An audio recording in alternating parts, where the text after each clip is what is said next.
DK Shivakumar ಅವರ ಸದಾಶಿವನಗರದ ನಿವಾಸದಲ್ಲಿ ಏನಾಗ್ತಾ ಇದೆ? ಸಿಎಂ ಪಟ್ಟದ ಕನಸನ್ನ ಹೊತ್ತು ಭಕ್ತಿಯಲ್ಲಿ ಮಿಂದೇಳ್ತಾ ಇರುವಂತಹ ಡಿಕೆ ಶಿವಕುಮಾರ್ ಅವರು ನಿಗೂಢವಾಗಿ ರಣತಂತ್ರವನ್ನ ಮಾಡ್ತಾ ಇದ್ದಾರೆ. ನವೆಂಬರ್ನಲ್ಲಿ ಬಂದಂತಹ ನಾಗಾ ಸಾಧುಗಳು ಡಿಸೆಂಬರ್ನಲ್ಲಿ, ಅದರಲ್ಲೂ ಕೂಡ 1 ತಿಂಗಳ ಅಂತರದಲ್ಲೇ ಬಂದಿದ್ಯಾಕೆ? ಇದರ ಹಿಂದಿರುವ ಲೆಕ್ಕಾಚಾರ ಏನು, ಮರ್ಮ ಏನು? ಗೋಕರ್ಣ ಗಣಪತಿ ಜಗದೀಶ್ವರಿಯ ಪೂಜೆ ಮಾಡಿದ ಬಳಿಕ ಒಪ್ಪಂದದ ರಹಸ್ಯವನ್ನ ಹೊರಹಾಕಿದ್ಯಾಕೆ ಡಿಕೆಶಿ? ಹಾಗಾದ್ರೆ ಆ ಮಾತಿನ ಹಿಂದಿರುವ ಮರ್ಮ ಏನು, ಏನಾಗ್ತಾ ಇದೆ ಅನ್ನೋದರ ಕಂಪ್ಲೀಟ್ ಡೀಟೇಲ್ಸ್ ಇಲ್ಲಿದೆ.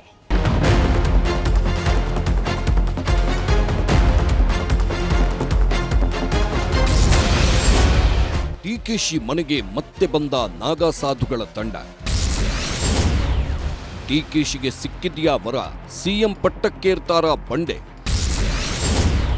ಸಾಧು ವರ, ದೈವ ಶಕ್ತಿ, ಡಿಕೆಶಿ ಭಕ್ತಿ, ಕುರ್ಚಿ ಏರಲು ಶಕ್ತಿ.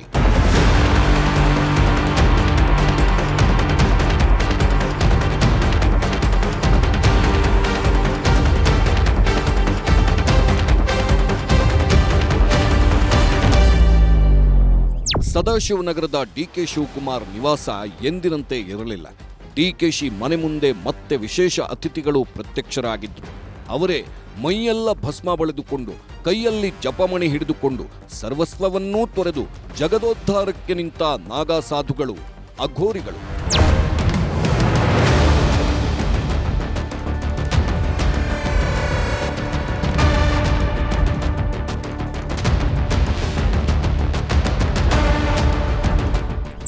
ಮತ್ತೆ ಬಂದಿದ್ದಾರೆ. ನಾಗಾ ಸಾಧುಗಳು ಡಿಕೆಶಿ ಮನೆಗೆ ಮತ್ತೆ ಬಂದಿದ್ದಾರೆ. ಕಳೆದ ನವೆಂಬರ್ ತಿಂಗಳಲ್ಲಿ ನಾಗಾ ಸಾಧುಗಳ ಒಂದು ತಂಡ ಡಿಕೆಶಿ ಮನೆಗೆ ಬಂದು ಹೋಗಿತ್ತು. ಡಿಕೆಶಿಗೆ ಆಶೀರ್ವಾದ ಮಾಡಿ ಹೋಗಿದ್ದರು. ಇದೀಗ ಡಿಸೆಂಬರ್ನಲ್ಲಿ ಇನ್ನಷ್ಟು ಮಂದಿ ನಾಗಾ ಸಾಧುಗಳು ಡೈರೆಕ್ಟ್ ಡಿಕೆಶಿ ಮನೆಗೆ ಎಂಟ್ರಿ ಕೊಟ್ಟಿದ್ದಾರೆ. ಅದು ಒಬ್ಬಿಬ್ಬರಲ್ಲ, ಬರೋಬ್ಬರಿ 10 ಮಂದಿ ನಾಗಾ ಸಾಧುಗಳು.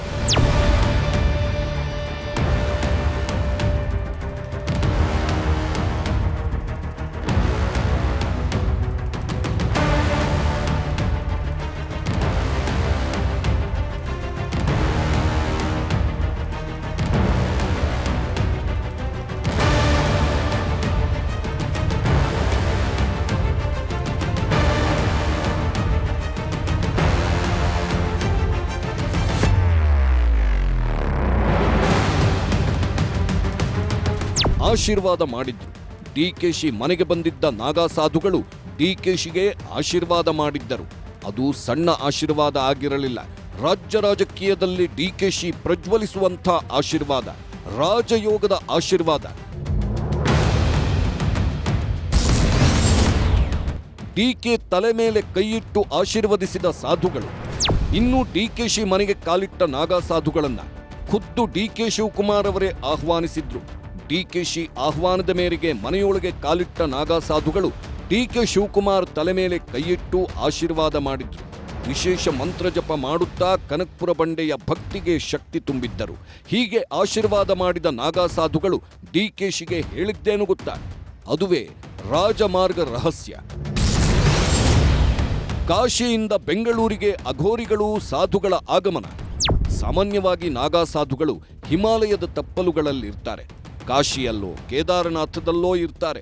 ಮಹಾಕುಂಭದ ಟೈಮಲ್ಲಿ ಮತ್ತಿತರ ವಿಶೇಷ ದಿನಗಳಲ್ಲಿ ಮಾತ್ರ ಹೊರಜಗತ್ತಿಗೆ ಕಾಣಿಸಿಕೊಳ್ಳೋ ನಾಗಾ ಸಾಧುಗಳು ಕೆಲವೊಮ್ಮೆ ರಾಜಕೀಯ ನಾಯಕರ ಮನೆಗೆ ನೇರವಾಗಿ ಬಂದು ಆಶೀರ್ವಾದ ಮಾಡುತ್ತಾರೆ.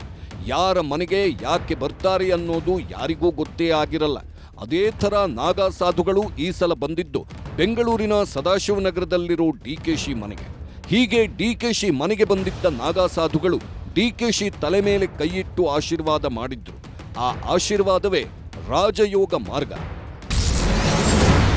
ನವೆಂಬರ್ ಟು ಡಿಸೆಂಬರ್ ಡಿಕೆ ಮನೆಗೆ ನಾಗಾ ಸಾಧುಗಳ ಭೇಟಿ.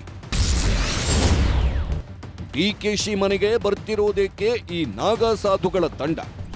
ಇನ್ನು ಕಾಶಿಯಿಂದ ನೇರವಾಗಿ ಡಿಕೆಶಿ ಮನೆಗೆ ಬಂದ ನಾಗಾ ಸಾಧುಗಳು ಡಿಕೆಶಿಗೆ ಆಶೀರ್ವಾದ ಮಾಡಿದ್ದು ಒಂದು ಕಡೆಯಾದ್ರೆ, ಇನ್ನೊಂದು ಕಡೆ ಡಿಕೆಶಿ ಮನೆಗೆ ಪದೇ ಪದೇ ನಾಗಾ ಸಾಧುಗಳು ಯಾಕೆ ಬರ್ತಿದ್ದಾರೆ ಅನ್ನೋ ಪ್ರಶ್ನೆಯನ್ನು ಹುಟ್ಟುಹಾಕ್ತಿದೆ. ಈ ಪ್ರಶ್ನೆ ಹುಟ್ಟೋದಕ್ಕೂ ಒಂದು ಕಾರಣ ಇದೆ. ಆ ಕಾರಣವೇ ನವೆಂಬರ್ ತಿಂಗಳ ನಾಗಾ ರಹಸ್ಯ.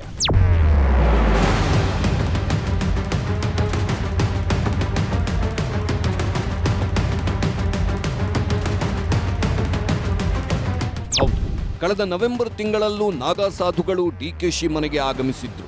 ಸೀದಾ ಡಿಕೆಶಿ ಹತ್ರ ಬಂದು ಡಿಕೆಶಿಗೆ ಆಶೀರ್ವಾದ ಮಾಡಿದ್ದರು.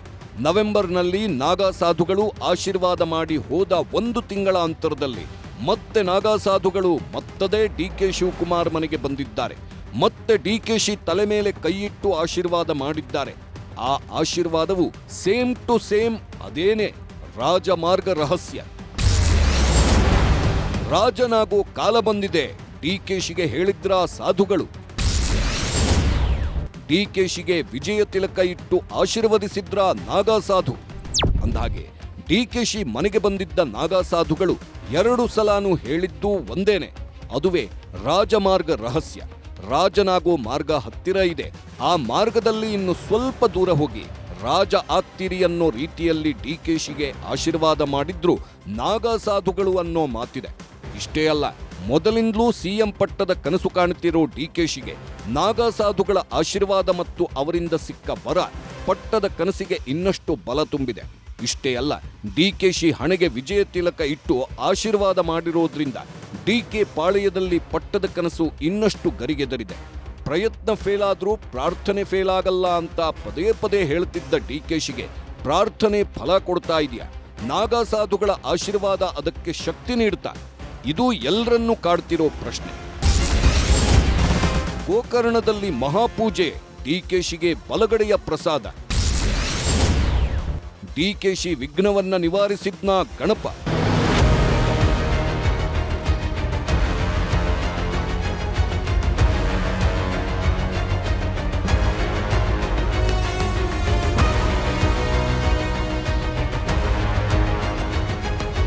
ಗೋಕರ್ಣದ ಪುಣ್ಯಕ್ಷೇತ್ರಕ್ಕೆ ಆಗಮಿಸಿದ ಡಿಸಿಎಂ ಡಿಕೆ ಶಿವಕುಮಾರ್ ಮಹಾಗಣಪನಿಗೆ ಭಕ್ತಿಪೂರ್ವಕವಾಗಿ ನಮಿಸಿದ್ದರು, ಪೂಜಿಸಿದ್ರು.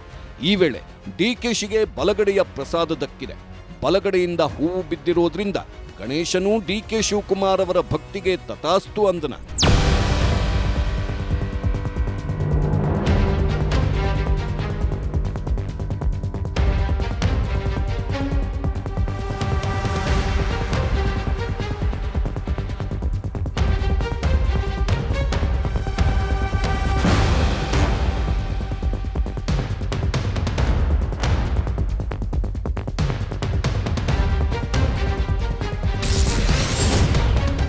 ಎರಡು 2019ರಲ್ಲೂ ಡಿಕೆಶಿ ಸಂಕಷ್ಟ ನಿವಾರಿಸಿದ್ದ ಮಹಾಗಣಪತಿ.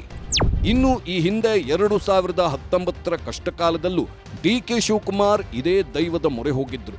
ಅಂದು ಸಂಕಷ್ಟ ನಿವಾರಣೆ ಆಗಿತ್ತು. ಇದೇ ಕಾರಣಕ್ಕೆ ಇಂದು ಮತ್ತೆ ಅದೇ ಸನ್ನಿಧಾನಕ್ಕೆ ಬಂದಿದ್ದಾರೆ ಅನ್ನೋ ಮಾತಿದೆ. ಆದ್ರೆ 2019ರಲ್ಲಿ ಬೇಡಿದ್ದೇನೋ ಗೊತ್ತಿಲ್ಲ. ಆದ್ರೆ ಈ ಬಾರಿಯ ಬೇಡಿಕೆ ಬೇರೆನೇ ಇದೆ, ಗುರಿನೂ ಬೇರೆ ಇದೆ. ಆ ಗುರಿ ಕಡೆನೇ ಈಗ ಡಿಸಿಎಂ ಡಿಕೆಶಿ ಹೆಜ್ಜೆ ಹಾಕ್ತಿದ್ದಾರೆ. ಇನ್ನು ಡಿಕೆಶಿ ದೈವದಾಟ ಹೇಗಿದೆ ಗೊತ್ತಾ? ನಂಬರ್ 1, ಡಿಕೆಶಿ ಮನೆಗೆ ಪದೇ ಪದೇ ನಾಗಾ ಸಾಧುಗಳು ಬರ್ತಾ ಇದ್ದಾರೆ, ಆಶೀರ್ವಾದವನ್ನ ಮಾಡ್ತಾ ಇದ್ದಾರೆ. ಇದು ಡಿಕೆಶಿಗೆ ದೈವಿಕ ಶಕ್ತಿ ಹೆಚ್ಚಿಸಿದೆ. ಇನ್ನು ನಂಬರ್ 2, ಗೋಕರ್ಣದಲ್ಲಿ ಪೂಜೆ, ದೈವ ಸನ್ನಿಧಿಯಲ್ಲಿ ಬಲಗಡೆಯ ಹೂವಿನ ಪ್ರಸಾದ ದಕ್ಕಿದೆ. ಇದರಿಂದ ದೇವರ ಆಶೀರ್ವಾದ ಇದೆ ಅನ್ನೋದು ಡಿಕೆಶಿ ಹುಮ್ಮಸ್ಸನ್ನ ಇಮ್ಮಡಿಗೊಳಿಸಿದೆ.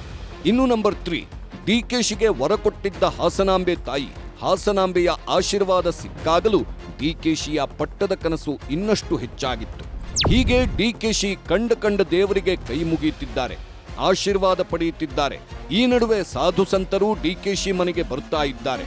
ಹಿಂಗಾಗಿ ಡಿಕೆಶಿಗೆ ಈಗ ದೈವಿಕವಾಗಿ ಹುಮ್ಮಸ್ಸು, ಉತ್ಸಾಹ ಹೆಚ್ಚಾಗಿದೆ. ಪಟ್ಟದ ಆಶೀರ್ವಾದ ಆದಷ್ಟು ಫಲಿಸಲಿ ಅಂತ ಡಿಕೆಶಿ ಆಪ್ತರೂ ಕಾಯ್ತಾ ಇದ್ದಾರೆ.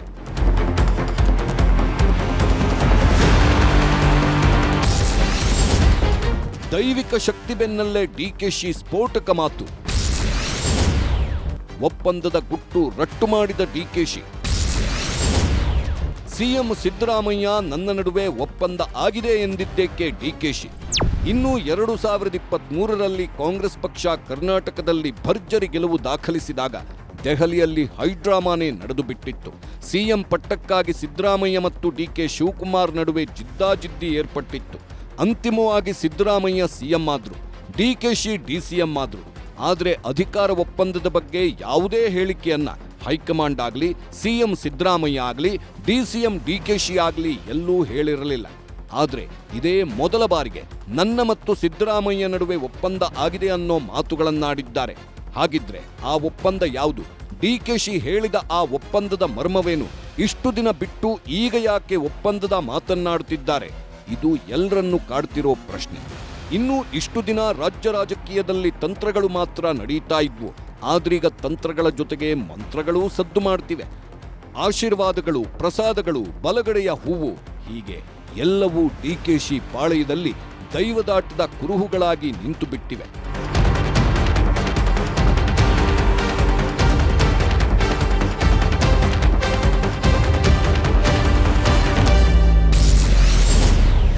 ದಿಲ್ಲಿಗೆ ಹೋಗೋ ಮುನ್ನವೇ ದೈವದಾಟ, ರಾಜಕೀಯ ದಾಳ. ಇನ್ನು ಡಿಸೆಂಬರ್ ತಿಂಗಳಲ್ಲೇ ಕರ್ನಾಟಕದ ಕುರ್ಚಿ ಕದನಕ್ಕೆ ಅಂತ್ಯ ಹಾಡಬೇಕು ಅಂತ ಕಾಂಗ್ರೆಸ್ ಹೈಕಮಾಂಡ್ ನಿರ್ಧರಿಸಿದೆ. ಎಐಸಿಸಿ ಅಧ್ಯಕ್ಷ ಮಲ್ಲಿಕಾರ್ಜುನ್ ಖರ್ಗೆ, ರಾಹುಲ್ ಗಾಂಧಿ, ಕೆಸಿ ವೇಣುಗೋಪಾಲ್ ಎಲ್ಲರೂ ಸೇರ್ಕೊಂಡು ಆಲ್ರೆಡಿ ಒಂದು ರೌಂಡ್ ಚರ್ಚೆ ಮಾಡಿದ್ದಾರೆ. ಇದಾದ ನಂತರ ಇದೀಗ ಇನ್ನೊಂದು ರೌಂಡ್ ಚರ್ಚಿಸಿ ಅಂತಿಮ ಮುದ್ರೆ ಒತ್ತೋದಕ್ಕೆ ಹೈಕಮಾಂಡ್ ರೆಡಿಯಾಗಿದೆ. ಇದಾದ ನಂತರ ಸಿಎಂ ಮತ್ತು ಡಿಸಿಎಂ ಇಬ್ಬರನ್ನೂ ದೆಹಲಿಗೆ ಕರೆಸಿ ಸಂಧಾನ ಸೂತ್ರ ಹೆಣೆಯಲಿದ್ದಾರೆ. ಹಿಂಗಾಗಿ ಸಿಎಂ ಮತ್ತು ಡಿಸಿಎಂ ಇಬ್ಬರು ದೆಹಲಿ ಫ್ಲೈಟ್ ಹತ್ತೋ ಮೊದಲೇ ಡಿಕೆಶಿ ದೈವದಾಟ ಶುರು ಮಾಡಿದ್ದಾರೆ. 2026 ಹೊಸ ವರ್ಷ, ಏನಾಗುತ್ತೆ ಕುರ್ಚಿ ಭವಿಷ್ಯ? ಇನ್ನು ರಾಜ್ಯ ರಾಜಕೀಯದಲ್ಲಿ 2025ನೇ ವರ್ಷ ಬಿರುಗಾಳಿಯನ್ನೇ ಸೃಷ್ಟಿ ಮಾಡಿತ್ತು. 2.5 ವರ್ಷದ ಒಪ್ಪಂದ ಮುಗೀತು.